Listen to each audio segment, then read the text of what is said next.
पर अब भी ऐसी बहुत सारी खतरनाक जगह है जहां पर कोई इंसान जाने की सपने में भी नहीं सोच सकता। अगर कोई इंसान भूल कर भी वहां गया तो वापस जिंदा नहीं लौट सकता।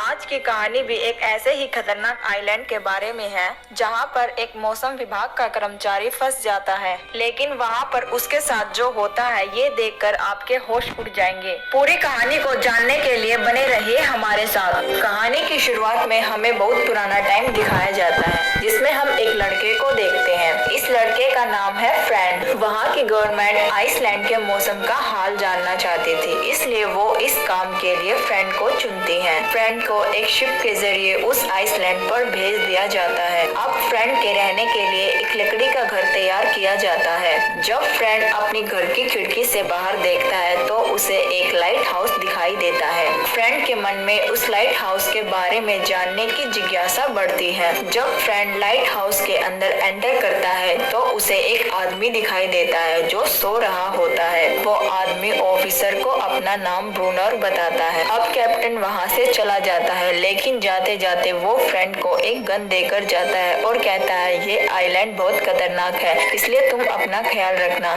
आगे हम देखते हैं कि फ्रेंड अपने घर वापस आ जाता है। फ्रेंड ऐसे ही अपने घर की तलाशी ले रहा होता है तो उसे एक डायरी मिलती है। उस डायरी में उसे बहुत अजीब सी पिक्चर्स दिखाई देती हैं। उसे उस डायरी में उस लाइट हाउस की पिक्चर भी दिखाई देती है और कुछ अजीब क्रिएचर्स की पिक्चर भी। उसी रात जब फ्रेंड अपने घर बैठा होता है तो उसे कुछ आवाजें सुनाई देती है और उसे ऐसा महसूस होता है जैसे कि उसके दरवाजे पर कोई हो, इसलिए वो दरवाजा खोलने के लिए जाता है। लेकिन जब वो दरवाजे के पास पहुंचता है तो दरवाजे के नीचे से एक अजीब सा हाथ अंदर आता है। ये सब देखकर फ्रेंड बहुत डर जाता है और तुरंत उस पर हमला करता है। फिर फ्रेंड भागकर घर के नीचे बने एक तहखाने में जाकर छिप जाता है और अपनी सारी रात वहीं पर गुजार देता है। अगली सुबह जब फ्रेंड घर से बाहर आता है तो उसे धरती पर कुछ अजीब से निशान दिखाई देते हैं जो कि समुद्र की तरफ जाकर खत्म होते हैं। जब फ्रेंड को ये लगता है कि उसे अपनी हेल्प खुद ही करनी पड़ेगी तो वो अपने घर के सारे खिड़की दरवाजों को लकड़ी से बंद कर देता है।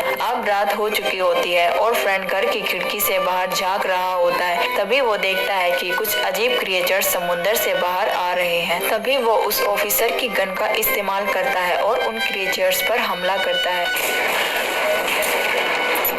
इस हमले में क्रिएचर्स फ्रेंड के घर को आग लगा देते हैं और फ्रेंड अपने आप को बचाते हुए घर से बाहर भागता है। वो अपनी सारी रात घर से बाहर बारिश में भीगते हुए बिताता है। आगे हम देखते हैं कि फ्रेंड लाइट हाउस के पास एक पहाड़ी के पीछे छिपा हुआ होता है। तभी एक लेडी क्रिएचर वहां आकर उस पर हमला कर देती है। जब फ्रेंड अपने बचाव में उस लेडी क्रिएचर पर हमला करता है तभी वहां पर ब्रूनर आ जाता है और उसे ऐसा करने से रोकता है। अब हम देखते हैं कि ब्रूनर और फ्रेंड में दोस्ती हो चुकी होती है और ब्रूनर फ्रेंड को अपने घर ले आता है।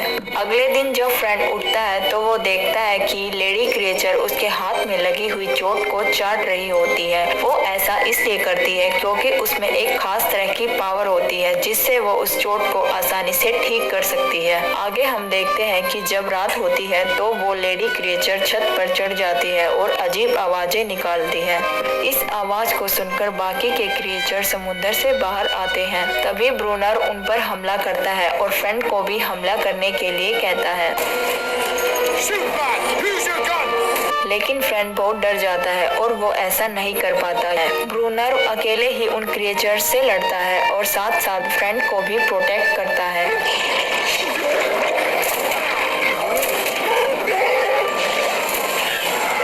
फ्रेंड और उस लेडी क्रिएचर में दोस्ती होती है तो फ्रेंड उसे एक नया नाम देता है, अनेरिस। आगे हम देखते हैं कि फिर से रात होती है और इस बार भी वही हुआ जो हर बार होता है।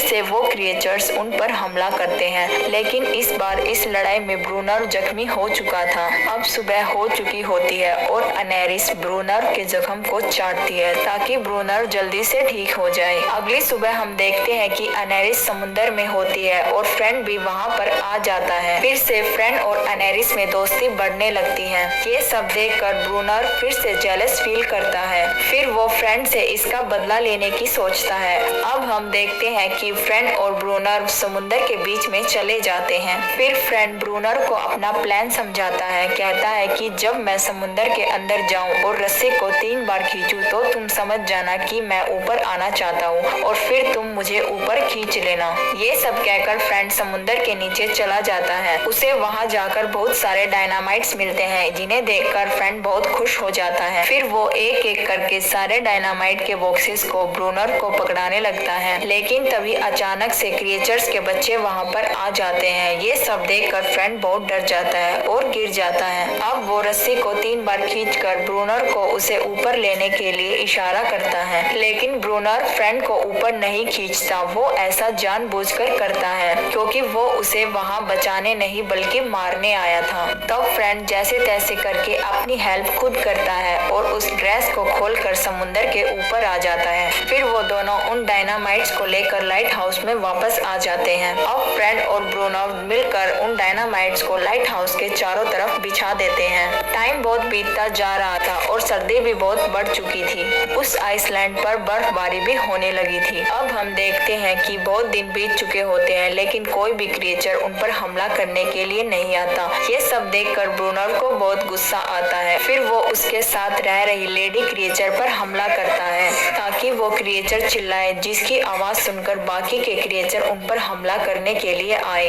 इसी बीच फ्रेंड उस क्रिएचर को ब्रूनर से बचाता है। आगे हम देखते हैं कि रात हो चुकी होती है। ब्रूनर फिर से अनेरिस को अजीबोगरीब आवाजें निकालने के लिए फोर्स करता है, लेकिन जब फ्रेंड पीछे मुड़ता है तो अचानक से एक क्रिएचर उस पर हमला कर देता है। फिर किसी न किसी तरह फ्रेंड खुद को बचा लेता है और उस क्रिएचर को मार देता है। फ्रेंड और ब्रूनर दोनों मिलकर उन क्रिएचर्स पर हमला करते हैं। फिर फ्रेंड उस डायनामाइट की वायर को जोड़कर ब्लास्ट करता है और सारे क्रिएचर्स को एक साथ मार डालता है। अगली सुबह हम देखते हैं कि फ्रेंड उठता है और उसे ब्रूनर जख्मी हालत में मिलता है। फिर वो अनेरिस को भी ढूंढता है, लेकिन अनेरिस उसे नहीं मिलती। वो वहाँ से जा चुकी होती है। अब अगली सुबह हम देखते हैं कि अनेरिस अपने क्रिएचर दोस्तों के साथ वहाँ पर वापस आती है। तभी ब्रूनर वहाँ पर आ जाता है। वो अनेरिस को लाइट हाउस में वापस जाने के लिए कहता है, लेकिन अनेरिस के अंदर बहुत गुस्सा भरा होता है और वो ब्रूनर की बात नहीं मानती।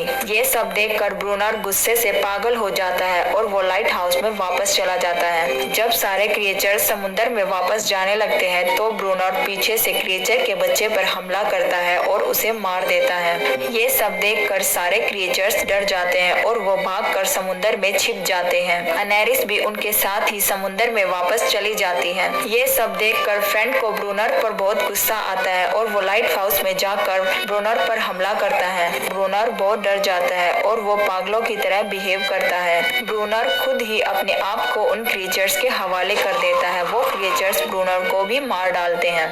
आगे हम देखते हैं कि बहुत समय बीत चुका होता है। एक दिन फिर से वो ऑफिसर वहाँ पर वापस आता है और फ्रेंड से पूछता है कि वो लड़का कहाँ है जो यहाँ पर रहता था और मौसम का हाल बताता था। दाढ़ी और मूंछों के बढ़ने की वजह से ऑफिसर फ्रेंड को पहचान नहीं पाता। वो सोचता है कि ये ब्रूनर है। इस बात पर फ्रेंड भी चुप रहता है और वो अपनी असलियत ऑफिसर को नहीं बताता। इतने में हम देखते हैं कि अनेरिस भागकर समुंदर में छलांग लगा देती है। इससे हमें पता चलता है कि फ्रेंड और अनेरिस वहाँ पर शांति से मिलकर रह रहे थे।